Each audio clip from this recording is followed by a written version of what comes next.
అందరికీ నమస్కారం. ఈరోజు మనం బిఎస్ఎన్ఎల్ నుంచి వచ్చిన ఒక అదిరిపోయే రిక్రూట్మెంట్ నోటిఫికేషన్ గురించి పూర్తిగా తెలుసుకోబోతున్నాం. ముఖ్యంగా సీనియర్ ఎగ్జిక్యూటివ్ ట్రైనీ పోస్టుల కోసం ఎప్పటినుంచో ఎదురుచూస్తున్న వాళ్లకు ఇది నిజంగా ఒక గోల్డెన్ ఆపర్చునిటీ. సరే, ఇక ఆలస్యం చేయకుండా ఈ నోటిఫికేషన్ వివరాల్లోకి వెళ్ళిపోదామా? ఈ ఉద్యోగంలో అందర్నీ వెంటనే ఆకర్షించే విషయమేంటో తెలుసా? జీతం.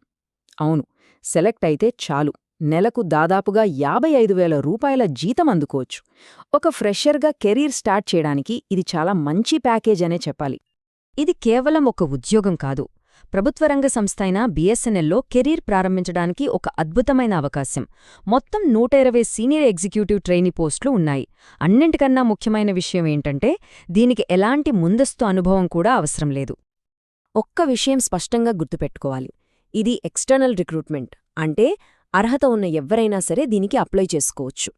ఇది ఇప్పటికే బిఎస్ఎన్ఎల్లో పనిచేస్తున్న వాళ్లకోసం కాదు, పూర్తిగా కొత్త వాళ్లకోసమే ఈ అవకాశం కల్పించారు. ఓకే, ఇప్పుడు మనం ఈ రిక్రూట్మెంట్కు సంబంధించిన అత్యంత కీలకమైన విషయాలు, అంటే ముఖ్యమైన తేదీలేంటి, ఏ విభాగంలో ఎన్ని ఖాళీలున్నాయి అనే వివరాలు ఒక్కసారి చూసేద్దాం. ఇక్కడ మనం ఖాళీల వివరాలను చూడొచ్చు. మొత్తం 120 పోస్టుల్లో టెలికాం విభాగంలో ఏకంగా 95 పోస్టులున్నాయి. ఇక ఫైనాన్స్ విభాగంలో 25 పోస్టులున్నాయి. అంతేకాదు, రిజర్వేషన్ల ప్రకారం కూడా ఏ కేటగిరీకి ఎన్ని పోస్టులున్నాయో ఇక్కడ చాలా స్పష్టంగా ఇచ్చారు. ఈ తేదీలను అస్సలు మర్చిపోవద్దు. వీలైతే క్యాలెండర్లో మార్క్ చేసి పెట్టుకోండి. అప్లికేషన్లు ఫిబ్రవరి 5న మొదలవుతాయి, చివరి తేదీ మార్చ్ 7. ఇక పరీక్ష మార్చ్ 29న ఉంటుంది. సో సమయం చాలా తక్కువగానే ఉంది. సరే, ఇప్పుడు మనం చాలా ముఖ్యమైన విభాగానికొచ్చేశాం. అసలు ఈ ఉద్యోగాలకు కావలసిన అర్హతలేంటి, అవి మనకు ఉన్నాయో లేదో ఇక్కడ క్లియర్గా తెలుసుకుందాం. ఇక్కడ 2 విభాగాలకు వేర్వేరు అర్హతలు అవసరం. టెలికాం పోస్టులకు అప్లై చేయాలంటే సంబంధిత ఇంజనీరింగ్ బ్రాంచ్లలో కనీసం 60% మార్కులతో బీఈ లేదా బీటెక్ చేసి ఉండాలి. అదే ఫైనాన్స్ పోస్టులకైతే సీఏ లేదా సీఎంఏ పూర్తి చేసి ఉండటం తప్పనిసరి. ఇక వయస్సు విషయానికొస్తే కనీస వయస్సు 21 సంవత్సరాలుగా నిర్ణయించారు. గరిష్ట వయస్సు జనరల్ కేటగిరీ వాళ్లకు 30 సంవత్సరాలు. అయితే ప్రభుత్వ నిబంధనల ప్రకారం ఓబీసీ, ఎస్సీ, ఎస్టీ ఇంకా దివ్యాంగులకు వయోపరిమితిలో సడలింపులు కూడా ఉన్నాయి. ఆ వివరాలిక్కడ చూడొచ్చు. అయితే ఇంత మంచి ఉద్యోగాన్ని సంపాదించాలంటే ఏం చేయాలి? అసలు సెలక్షన్ ప్రాసెస్ ఎలా ఉంటుంది? ఇప్పుడు ఆ విషయం తెలుసుకుందాం. ఇది సింపుల్గా ఒక 3 దశల ప్రక్రియ అన్నమాట. ఎంపిక ప్రక్రియలో మొత్తం 3 దశలుంటాయి. మొదటిది, ఇంకా ముఖ్యమైనది, ఆన్లైన్ కంప్యూటర్ ఆధారిత పరీక్ష. ఇందులో మంచి మార్కులు సాధిస్తే తర్వాత డాక్యుమెంట్ వెరిఫికేషన్ ఉంటుంది. అది పూర్తయ్యాక చివరగా మెడికల్ ఎగ్జామినేషన్ ఉంటుంది. ఈ ఆన్లైన్ పరీక్ష మొత్తం 3 గంటల పాటు జరుగుతుంది. ఇందులో 2 భాగాలుంటాయి. పార్ట్ 1లో అందరికీ కామన్గా యాప్టిట్యూడ్ ఉంటుంది. ఇక రెండో భాగం పార్ట్ 2 మనం ఎంచుకున్న స్ట్రీమ్, అంటే టెలికాం లేదా ఫినాన్స్పై ఆధారపడి ఉంటుంది. ఇక్కడ ఒక చాలా ముఖ్యమైన విషయం గుర్తుపెట్టుకోవాలి. అదేంటంటే నెగెటివ్ మార్కింగ్. అవును, ఈ పరీక్షలో నెగెటివ్ మార్కింగ్ ఉంది. ప్రతి తప్పు సమాధానానికి 0.25 మార్కులు కోసేస్తారు. సో సమాధానాలు పెట్టేటప్పుడు కొంచెం జాగ్రత్తగా తెలిసినవే పెట్టడం చాలా ముఖ్యం.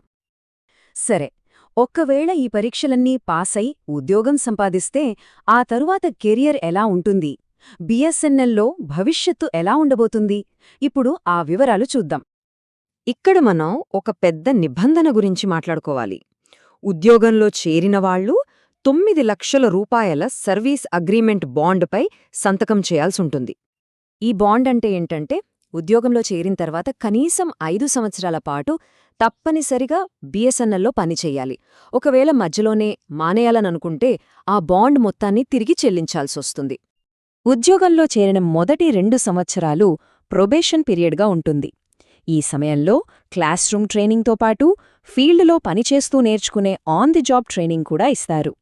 ఇది కెరియర్కు చాలా మంచి పునాది వేస్తుంది. అయితే ఇంత కష్టానికి మంచి ప్రతిఫలం కూడా ఉంది. కెరియర్ గ్రోత్ చాలా వేగంగా ఉంటుంది. కేవలం 3 సంవత్సరాల సర్వీస్ తర్వాతే అసిస్టెంట్ జనరల్ మేనేజర్, అంటే ఏజీఎం ప్రమోషన్కు అర్హత సాధిస్తారు. ఇది నిజంగా గొప్ప విషయం. సరే, ఇక చివరిగా అన్ని వివరాలు తెలుసుకున్నాం కదా. ఇప్పుడు ఈ ఉద్యోగాలకి ఎలా దరఖాస్తు చేసుకోవాలో చూద్దాం. అప్లికేషన్ ఫీజు విషయానికి వస్తే కేటగిరీని బట్టి 2 రకాలుగా ఉంది. ఎస్సీ, ఎస్టీ ఇంకా దివ్యాంగులకు 1,250 రూపాయలు, ఇక జనరల్, ఓబీసీ, ఈడబ్ల్యూఎస్ అభ్యర్థులకు 2,500 రూపాయలుగా నిర్ణయించారు. ఆన్లైన్లో అప్లై చేసే ముందు ఇక్కడ కనిపిస్తున్న డాక్యుమెంట్లన్నీ స్కాన్ చేసి సిద్ధంగా పెట్టుకోవడం మంచిది. దీనివల్ల అప్లికేషన్ ప్రాసెస్ చాలా సులభంగా, తొందరగా పూర్తవుతుంది. ఇప్పుడు ఈ రిక్రూట్మెంట్కు సంబంధించిన అన్ని వివరాలు మనకు తెలిసాయి. మరి ఫిబ్రవరి 5న అప్లికేషన్లు మొదలైనప్పుడు దరఖాస్తు చేయడానికి సిద్ధంగా ఉన్నారా? అర్హత ఉన్నవాళ్లు ఈ అవకాశాన్ని అస్సలు వదులుకోవద్దు. అందరికీ ఆల్ ది బెస్ట్.